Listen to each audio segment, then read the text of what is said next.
अस्सलाम वालेकुम दोस्तों।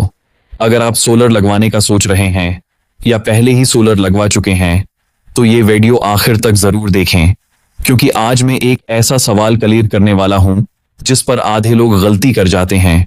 क्या सोलर पैनल रात में या कम रोशनी में भी बिजली बनाते हैं?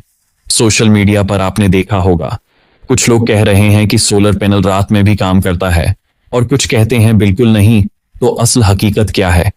आज 2026 में भी लोग इस बात पर कंफ्यूज हैं। देखें दोस्तों, सोलर पैनल सूरज की रोशनी से बिजली बनाता है। जितनी रोशनी तेज होगी उतनी बिजली ज्यादा बनेगी। रात के वक्त क्योंकि सूरज की रोशनी नहीं होती, इसलिए सोलर पैनल खुद से बिजली पैदा नहीं करता। लेकिन यहाँ एक बात लोग गलत समझते हैं।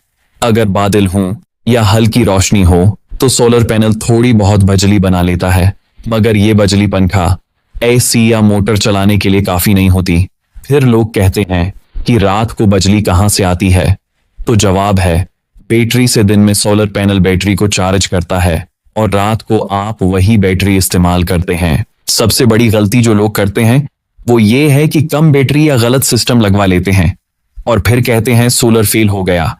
अगर आप सोलर लगवाना चाहते हैं तो सही मालूमात बहुत जरूरी है। वीडियो अच्छी लगी हो तो लाइक करें, चैनल सब्सक्राइब करें और कमेंट में लिखें आप सोलर लगवा चुके हैं या लगवाने का प्लान है।